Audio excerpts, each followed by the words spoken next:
नमस्कार। नवभारत नवदुर्गा में आप सभी का फिर एक बार स्वागत है।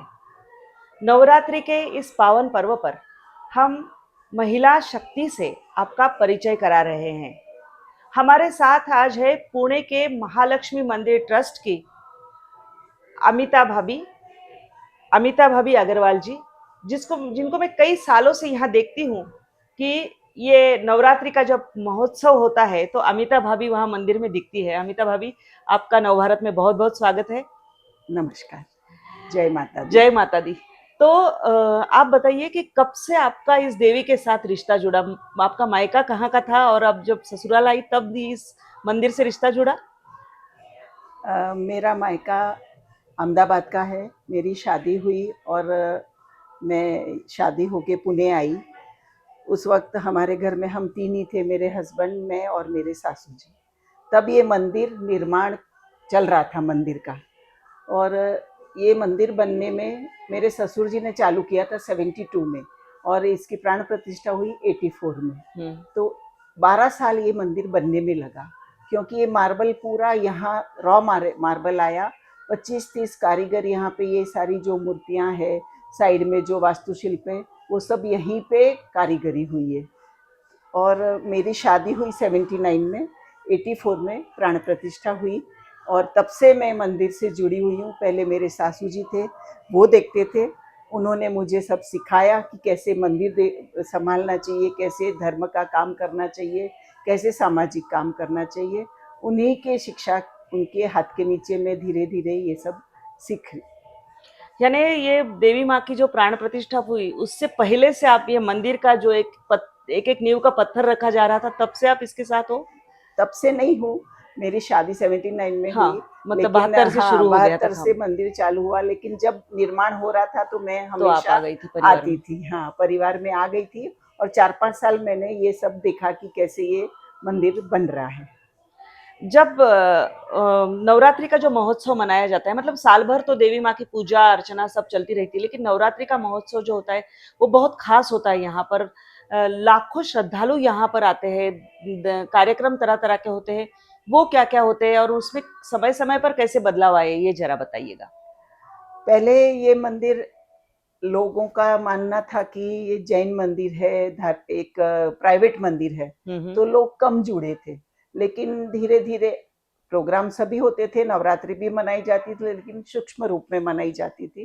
धीरे धीरे फिर मेरे हस्बैंड राजकुमार जी ने बोला कि हमें ये धारणा हटानी है लोगों के मन से कि ये प्राइवेट मंदिर है, ये सभी का मंदिर है, देवी पे सभी का अधिकार है। तो फिर हमने सार्वजनिक नवरात्र महोत्सव करीब करीब 95 से चालू किया। तो तब से ये सार्वजनिक धीरे धीरे हर वक्त, हर साल हम हमारी कुछ खामियां ढूंढते हैं और उसको सुधारने की कोशिश करते हैं। यहाँ पहले धार्मिक कार्यक्रम ही होते थे। हमने 1-2 साल धार्मिक कार्यक्रम में करके फिर हम सामाजिक कार्य से भी जुड़ गए कि गरजू लोगों को, गरजू महिलाओं को, गरजू पुरुषों को, गरजू बच्चों को, जो जिनको आवश्यकता है, वैसे नीडी बच्चों को हम जो भी उन्हें चाहिए वो हम उन्हें प्रदान करते हैं। मैंने देखा कि नवरात्रि में सवेरे से अर्चना शुरू हो जाती है पूरी। फिर अभिषेक दिन भर चलते रहते हैं, लोग आते हैं, अभिषेक करते हैं। और इसके अलावा 9 दिन महिला शक्ति का सम्मान जो किया जाता है यहाँ पर, उनका सत्कार जो किया जाता है, वो भी यहाँ का एक उपक्रम मैंने देखा है। हाँ, धार्मिक कार्यक्रम तो देखिए, धर्म है तो हम लोग सब हैं। धर्म से जुड़े रहेंगे तो हम आगे, बहुत आगे बढ़ सकेंगे। इसलिए धार्मिक कार्यक्रम तो चाहिए, क्योंकि देवी का खाना ही धर्म, मंत्र, उच्चार यही है। तो यज्ञ दिन भर होते रहता है, दिन भर अभिषेक, तो जितने मंत्रोच्चार होता है उतना देवी का प्रभुत्व बढ़ता है, उनका तेज बढ़ता है। और दशहरे के दिन उनका तेज बहुत अलग ही रहता है। वो आप कहीं से भी, कोई फोटो में कहीं से नहीं देख सकते, आपको मंदिर में आके ही दर्शन करना पड़ता है। और उसके साथ में सामाजिक कार्यक्रम, क्योंकि नई पीढ़ी को सिर्फ धर्म पे हम नहीं चला सकते, इसलिए उनके लिए, हमें उनके लिए नहीं और खुद के मन के समाधान के लिए, कि हमें देवी ने इतना दिया है या देवी हमारे साथ में है, तो हम गरजू लोगों को, नीडी लोगों को उनकी सहायता कर सके। जिन्होंने बहुत कुछ काम किया है, जिन महिलाओं ने, देविका मंदिर होने से महिलाओं पे ज़्यादा हमारा फोकस रहता है कि जिन महिलाओं ने कुछ अलग हटके काम किया है, समाज के लिए काम किया है, उनका कहीं ना कहीं तो उनका आदर सम्मान होना चाहिए। तो हम ज़्यादा करके महिलाओं का ही आदर सम्मान यहाँ ज़्यादा करके करते हैं। मैंने इसके अलावा भी देखा कि गरीब बच्चों के लिए भी मंदिर की ओर से स्कॉलरशिप्स दी जाती है, कई सारे उपक्रम किए जाते हैं, वो क्या है? जो बच्चे, कई बच्चे ऐसे थे कि कोरोना काल में उनके माँ बापों ने उनकी पढ़ाई छुड़ा दी, तो वो बच्चे बहुत टैलेंटेड थे। हमने सब स्कूलों में जाके देखा, वहाँ से हर स्कूल में जहाँ ज़रूरत थी वहाँ से 10-10 बच्चे लिए।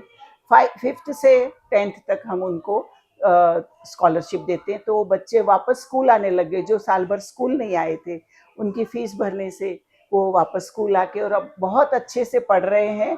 और कई कई बच्चों के तो 50% से 70% तक मार्क्स गए हैं, 80% तक मार्क्स गए हैं। हम ये सब साल भर में देखते हैं कि वो उस बच्चे ने कितना पढ़ा है, कितना उसका उपयोग लिया है, और वो उसी हिसाब से फिर उनको हम स्कॉलरशिप देते हैं।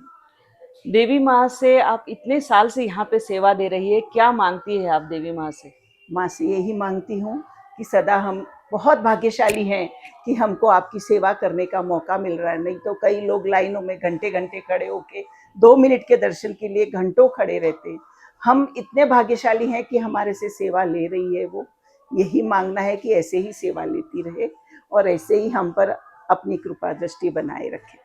मैंने देखा कि मंदिर के अलावा भी आपके चाहे कॉलेज हो, इंडस्ट्रीज हो, उसमें भी आपका सहयोग रहा है पति के साथ में, और अब बहू भी है जो इस पूरे काम में हिस्सा ले रही है। ये सब तालमेल आप सब घर की महिलाओं में किस तरह से चलता है? देखिए, मेरे एक ही बहू है और मैं एक, हम 2 ही महिलाएं हैं घर में। मेरी पोती है, वो भी अभी 18-20 साल की हो गई। तो सभी बच्चों में वो हम लोगों में दोनों में बहुत अच्छा तालमेल है कि वो जो काम देखती है उसमें मैं नहीं उसको बोलती, मैं जो काम देखती हूँ उसमें मेरा डिसीजन मेरे पास रहता है। और इस तरह से हमारा सामंजस्य इतना अच्छा बैठा हुआ है कि हमारे काम में ऐसा नहीं हमारा तुम्हारा नहीं है कुछ भी। जो काम करना है चारों ने मिलके करना है और हम दोनों ने मिलके ही हम सब काम करते हैं। आधा वो संभाल लेती, आधा मैं संभाल लेती हूँ। मंदिर की ट्रस्ट की ओर से और क्या-क्या करने की आपकी कामना है?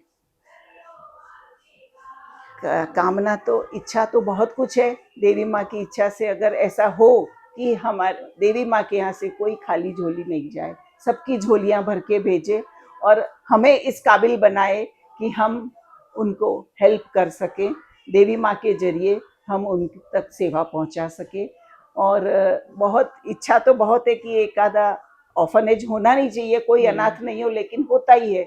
एक आधा ऑर्फनेज ऐसा बनाए कि सब बच्चे जो पढ़ नहीं सकते हैं, जो रास्ते पे हैं, स्ट्रीट पे है, जो आज देखते हैं हम कि छोटे छोटे बच्चे, उनका क्या दोष है, उनके कर्मों का दोष है। तो ऐसे बच्चों को हेल्प मिले और हम उनको अच्छा इंसान बनाए। ये बहुत बड़ी मेरी इच्छा है कि आगे मंदिर की तरफ से मैं ये काम करूँ। अमिता भाभी, आपके सभी सपने, सभी इच्छाएं पूरी हो, यही हम प्रार्थना करेंगे देवी माँ से भी। ये थी अमिता भाभी अग्रवाल, जिनको बड़े प्यार से सभी लोग यहाँ पे जो कदम रखता है वो उनको भाभी बुलाता है। तो बहुत स्नेह है, ऐसा इनका सहवास होता है, यहाँ पर लोगों के साथ बहुत स्नेह रखती है। इनके सभी सपने पूरे हो, ये नवभारत की ओर से एक और बार हम आपको शुभकामनाएं देते हैं। प्रतिभा चंद्रन, नवभारत, पुणे।